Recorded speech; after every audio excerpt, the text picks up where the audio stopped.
Evet.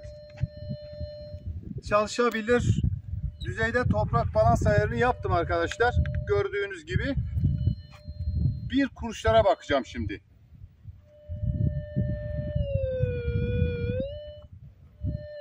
Bir kuruşlarımız şurada.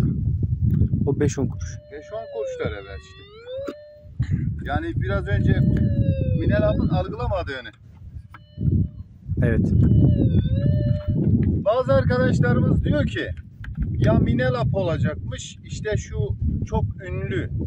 Ya laf denmez. Mükemmel ama yerine göre cihaz kullanmamız gerektiğini hep altını çiziyor.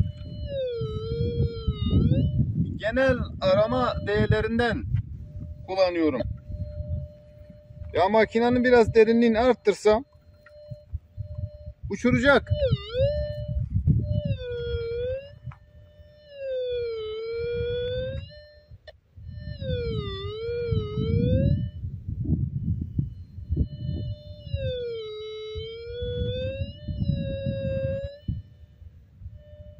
Bu taraftan da geleyim.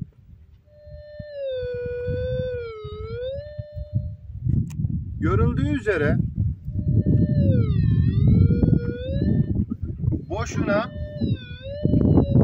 şimdi kaldırdığım zaman bobin buradan etkilenir arkadaşlar. Yani kaldırdığım zaman bu pozisyona geldiği zaman çeker. Makine ana üniteyi çeker. Bak.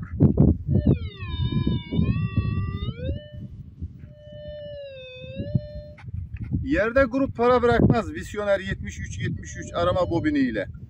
İlla Minelab olacak ya da Lowrance olacak, şu olacak, bu olacak bir dünya yok arkadaş. Kalite kalite. Çekiyorsa çekiyordur. Ya olur mu? Arkadaş oluyor. Bir de 70'e gönder.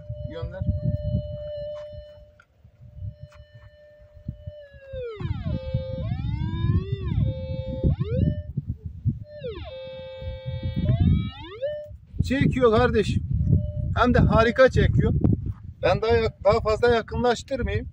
Çünkü bobini kaldırdığımda da niye öttü? Bak üniteye öter bak. Yakınlaştıkça üniteye de öter.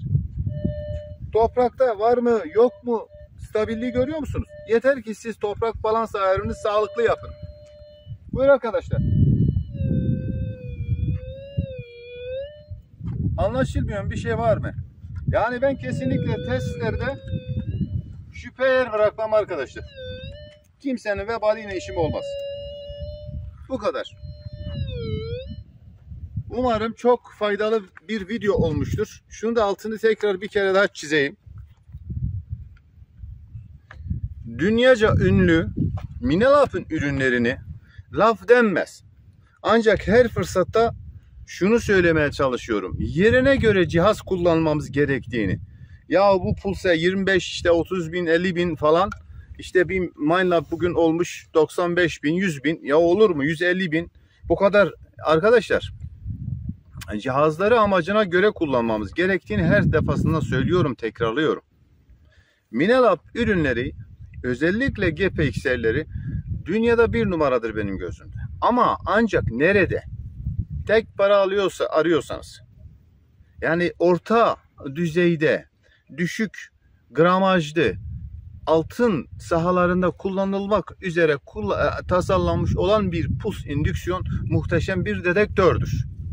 Ancak uçuk derinlikler dediğimiz 2, 3, 4 metrelerde frekans aralığı fazla olan, açık olan ürünleri kullanmakta tavsiye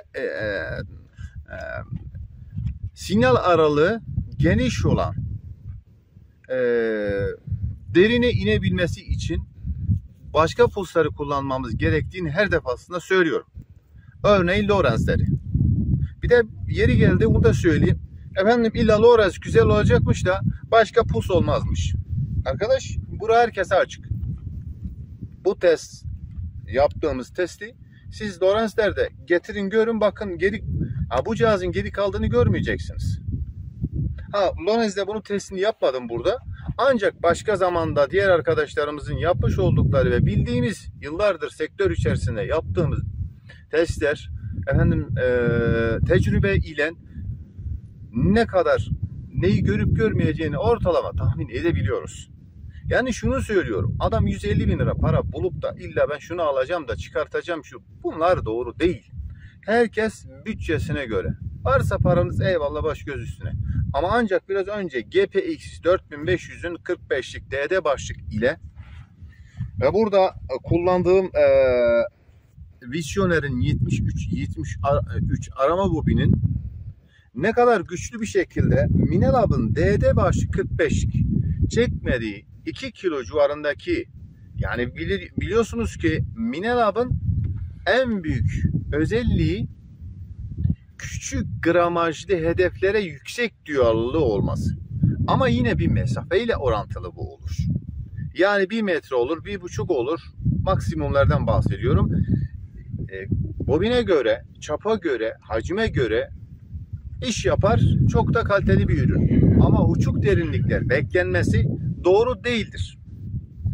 Yani maksimum performansta eğer derin hedefler arıyorsanız uçurtma bobin kullanmak durumundayız.